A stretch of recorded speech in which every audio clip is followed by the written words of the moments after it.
A black nurse sat with the patient everyone else ignored. She thought it was just another quiet act of kindness, until the whole world saw what she did. The hallway smelled of antiseptic and loneliness, a sharp, sterile scent that clung to the walls like a second skin. Nurses rushed past with clipboards tucked under their arms. Doctors barked orders over the buzz of intercom announcements, and patients groaned softly behind closed doors. The hospital pulsed with life and urgency, but amid all the chaos, room 209 stood eerily still. The door was slightly ajar, a faint strip of dim light spilling into the hallway, ignored by everyone who passed. No one lingered near it. Some even quickened their pace when they approached, glancing away as if even looking inside might burden them with something they didn't want to carry. It wasn't until Nurse Ayana heard it, the quiet, broken sound of someone crying, that she stopped mid-step. At first, she thought it might be a trick of the mind. After 12 hours on her feet, exhaustion played strange games. But there it was again, a low, muffled sob, almost hidden beneath the hum of fluorescent lights. Ayana turned toward the door. She was young, only in her late 20s, but her spirit carried a heaviness far older. Years of being underestimated, overlooked, spoken over. She wore it like invisible armor beneath her blue scrubs. Her brown skin gleamed softly under the hallway lights, and her natural curls were pulled back neatly beneath her surgical cap. Her badge read Ayana Brooks, RN, but most people hardly glanced at it.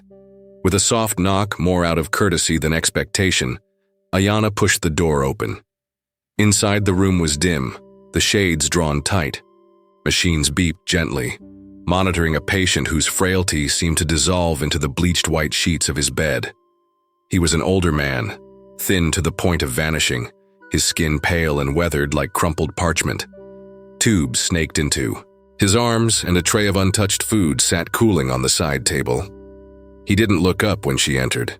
He just wept quietly into his pillow, a sound so raw it seemed almost too personal to witness. Ayana hesitated for only a moment before stepping inside fully and pulling the door closed behind her. She glanced at the chart clipped to the end of the bed. Mr. Jenkins, late 70s, multiple chronic conditions, DNR order in place. There were hastily scribbled notes about his attitude, a warning of non-compliance. Even rumors whispered at the nurses' station that he was a racist old man, that he had made life miserable for every staff member who tried to help him. But Ayana didn't see a rumor. She saw a man who was alone, who was crying and trying not to be heard. She moved quietly to his side, pulling up a chair without waiting for permission. Gently, she reached out and touched his hand. Just the lightest contact, enough to say, "I see you. I am here." Mr. Jenkins flinched at first, then blinked up at her, his eyes bloodshot and glassy. He opened his mouth as if to speak, but no words came, only another soft, shuddering sob. "It's all right," Ayana whispered, her voice low and steady, the way you might speak to a wounded animal. "You're not alone." She sat with him, saying nothing more. Sometimes the best medicine wasn't a pill or a procedure. Sometimes it was presence, patience, the willingness to sit in another person's pain without trying to fix it or flee from it. And Ayana, despite everything she had seen, everything she had endured, still chose to stay. She didn't notice the small smartphone tucked among the man's belongings on the side table, propped up against a water bottle. She didn't see the faint red light blinking, recording everything. Her kindness, her stillness, her humanity, without her ever knowing. All she saw was a man who needed someone to sit beside him when everyone else turned away. And so she did, without fanfare, without witnesses, without expecting anything in return. But sometimes the moments you think no one sees are the ones that change everything. If there was one thing Ayana Brooks had learned in her few years as a nurse, it was this. Compassion was rarely rewarded, but it was always needed. She was 28 years old, with a backbone built from years of pushing through doors politely closed. To her scrubs were never the brightest in the room, her voice rarely the loudest. But where others brought efficiency, Ayana brought empathy. And in a hospital where budgets were tight, tempers short, and staff exhausted, empathy was often treated like a luxury they couldn't afford. Most of her shifts blurred together, 12-hour marathons of checking vitals, rushing blood samples to the lab, chasing elusive doctors for signatures. She smiled at patients others ignored, stayed a little longer when families couldn't visit, and absorbed small hurts without letting them harden her. But even here, Ayana was easy to overlook. Senior nurses, mostly older, mostly white, often passed her by when assigning critical patients. When new procedures rolled out, she found out last. During staff meetings, her suggestions were nodded at and forgotten. She had learned to carry her competence quietly, without expectation of applause. Which is why, when whispers about Mr. Jenkins reached her ears, she listened, but did not absorb. "Be careful," they said at the nurses' station, their voices low but urgent. "He's nasty. Doesn't want anyone touching him. Made 3 aides cry last month. Probably racist, honestly, not worth the trouble. A waste of time." Ayana nodded when appropriate, murmured non-committal acknowledgments, and finished restocking the supply cart. She had heard warnings like that before, about difficult patients, about difficult people, and she knew better than to take rumor as gospel. Besides, when she had sat beside Mr. Jenkins earlier that day, she hadn't seen a monster. She had seen a man who looked broken, not angry, not vicious, just broken. Later that afternoon, Ayana found herself back at his door. The hallway outside room 209 buzzed with activity. Nurses hustled past, avoiding eye contact with Ayana as she lingered near the door. No one offered to help. No one asked if she needed backup. Some even shot her pitying glances, like she was wasting her time and didn't know it. But Ayana knew exactly what she was doing. She adjusted her surgical mask, smoothed down the front of her scrubs, and knocked lightly before stepping inside. Mr. Jenkins was awake this time, staring at the muted television screen mounted high on the wall. He didn't turn his head as she entered, but Ayana noticed the slight tightening around his eyes, the way his hands twitched against the blanket as if preparing for a blow that never came. She moved slowly, deliberately, pulling up a chair beside him. "Good afternoon, Mr. Jenkins," she said gently. "I'm Ayana. I'll be your nurse today." Still no response, just that tight, guarded silence. Ayana sat anyway, close enough to offer comfort, far enough to respect the walls he had clearly built around himself. Minutes passed. She checked his IV, adjusted his oxygen mask, wrote neat notes in his chart, all without speaking unless necessary. She didn't fill the air with chatter or empty reassurances. She simply made it clear, through presence alone, that she was there with him, not against him.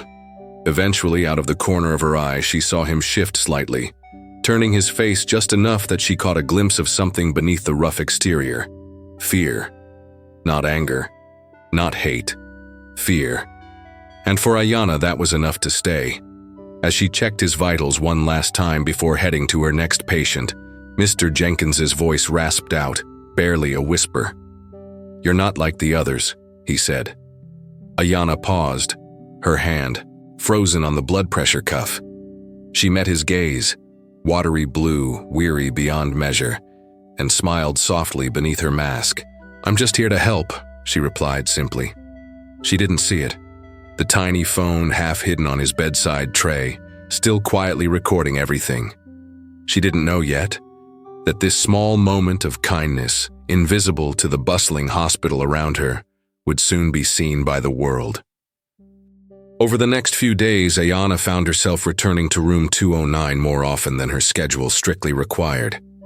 Maybe it was the way Mr. Jenkins' eyes softened ever so slightly when he saw her. Maybe it was the way his hand would sometimes twitch toward her, then stop halfway as if he'd forgotten how to reach for someone without expecting to be pushed away. Whatever it was, Ayana couldn't leave him sitting there in that sterile box of a room, forgotten by a world that moved. Too fast to notice, it didn't escape her attention that he wasn't like the rumors. Yes, he was gruff. Yes, he spoke little. But there was no venom in him, no hostility. only a bone-deep weariness, the kind born not from hatred, but from too many years spent unseen. Once, as Ayana adjusted his blanket, Mr. Jenkins murmured under his breath, his voice cracked and low, "People only care when cameras are rolling." Ayana had smiled politely, thinking little of it. She thought he was just making a bitter observation, the kind older patients sometimes made when they felt the world had left them behind. But then, a day later, as she helped him sip water from a plastic cup, he said it again. Different words, same hollow sadness. I've seen real hearts and fake ones. Hard to tell the difference until it's too late. Ayana paused that time. She looked into his pale blue eyes and wondered what kind of life this man had lived, what he had seen that made trust such a foreign currency to him. She didn't ask. She didn't push. Instead, she stayed. She smoothed his pillows. She spoke to him about small, inconsequential things. The flowers blooming outside the cafeteria window, the way the vending machine downstairs ate her quarters. And when he didn't answer, she didn't mind. She wasn't there to be entertained. She was there because he was a human being, and human beings deserved not to be forgotten. What Ayana didn't see, what she couldn't possibly have known, was the tiny phone carefully wedged between a box of tissues and a battered paperback novel on Mr. Jenkins's side table. The lens was pointed directly at her, every touch of her hand, every gentle word, every moment where she could have walked away and didn't. The camera captured it all. To Ayana, this was just her job, or rather it was the part of her job that mattered most to her.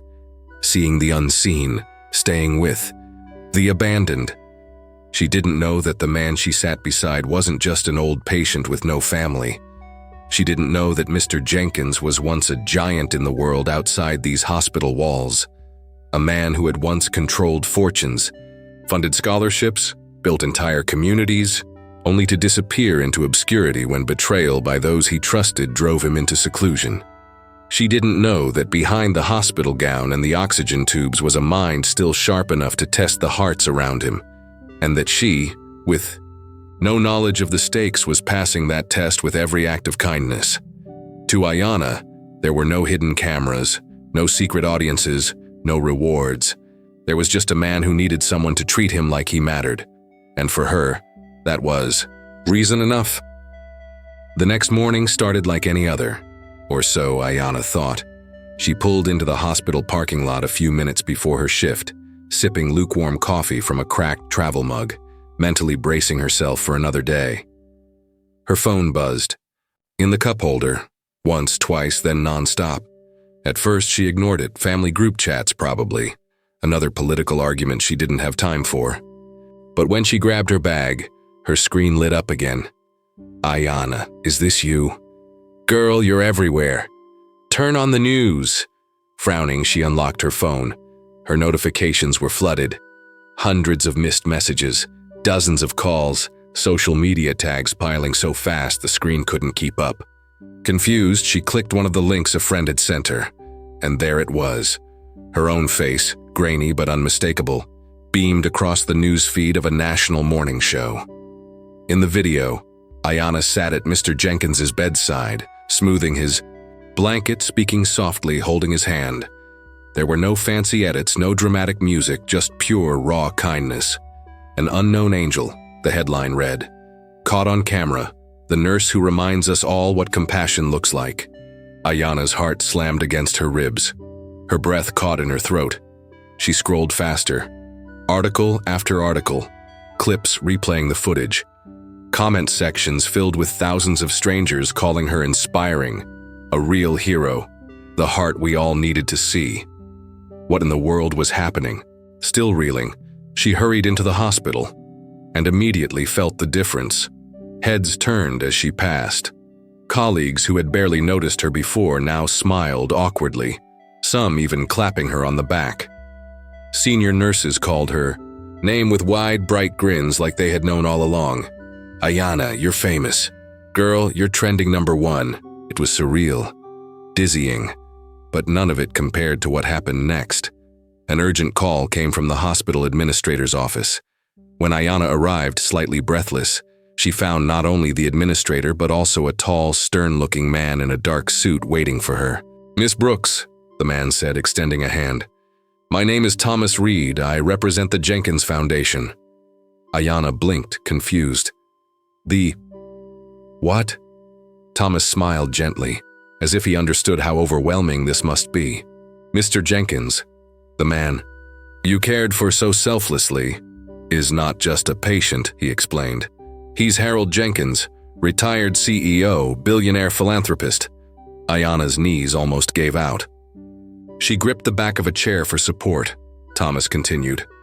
"After being betrayed by people he trusted, Mr. Jenkins withdrew from public life. But privately, he had a plan. He wanted to find someone real. Someone who didn't know who he was. Someone who would show kindness without expecting anything." He paused, letting the words sink in. "You," he said simply. "You passed a test you didn't even know you were taking." Ayana shook her head in disbelief, tears stinging her eyes. "Mr. Jenkins has decided," Thomas said, smiling now, "that you are the person he wants to lead his newest project, a charitable foundation aimed at reforming healthcare access for underserved communities." Ayana's hands trembled against the back of the chair, not because she wanted recognition, not because she sought fame, but because someone, for the first time in a long time, had seen her, truly seen her, not for a performance, not for a viral video, for who she had always been, when no one was watching. Outside the office window, the city buzzed and hummed like any other day, but inside Ayana, something had shifted forever. Ayana sat stiffly in the leather chair across from the hospital director's polished oak desk, her hands folded tightly in her lap. She half expected a reprimand, some kind of official notice about professionalism, about social media policies, about how nurses were supposed to keep their heads down and their hearts guarded. But instead, the director, a silver-haired man who had barely acknowledged her existence before today, was smiling. Not the forced, bureaucratic kind of smile she had grown used to. A real smile, proud, hopeful. "You've made this hospital proud, Nurse Brooks," he said, his voice warm. "And frankly, you've reminded all of us why we chose this profession in the first place." Ayana blinked, stunned into silence. Across the desk, another man, Thomas Reed, still impeccably dressed in his dark suit, placed a thick envelope on the table and slid it toward her. Inside were documents, legal papers, letters stamped and signed. "Mr. Jenkins has made it official," Thomas said. "He wants you to lead his new humanitarian foundation. Full funding, full support. You'll be shaping initiatives focused on expanding healthcare access where it's needed most. Free clinics, mobile health units, scholarships for underrepresented medical students. And he wants you to be the face of it." Ayana's throat tightened. She had never dreamed of anything like this. Never imagined that the long hours, the ignored kindnesses, the countless moments she stayed when everyone else walked away, that any of it would lead here. But deep down, she knew the truth. This opportunity wasn't a reward. It wasn't a prize dangled for good behavior. It was a recognition, a mirror held up to the quiet strength she had always carried inside her, even when no one else saw it. Ayana brushed a hand over her scrubs, feeling the familiar wear of fabric she could barely afford to replace, and allowed herself a small, overwhelmed smile. She thought back to that first moment outside room 209, the sound of soft crying in a hallway filled with rushing feet and averted eyes. She had gone in because it was right, because that's what real kindness is, doing the right thing even when no one is watching. And somehow, impossibly, the right eyes had been watching after all. The hospital buzzed beyond the walls of the director's office. Phones rang, carts squeaked down hallways, patients called out in need. Life continued, indifferent and urgent as ever. But inside Ayana, something had shifted. Not because she was suddenly famous, not because the world had finally taken notice, because for the first time she knew, without question, that who she was when no one was looking. was more than enough. She rose from the chair, clutching the envelope to her chest. The journey ahead would be hard, beautiful, messy, worth it. But she was ready. She was ready because she had never needed the world's applause to begin with. Her kindness had always been hers to give, not for cameras, not for recognition, just because. She didn't sit with him because of who he was. She sat because of who she was. And that made all the difference.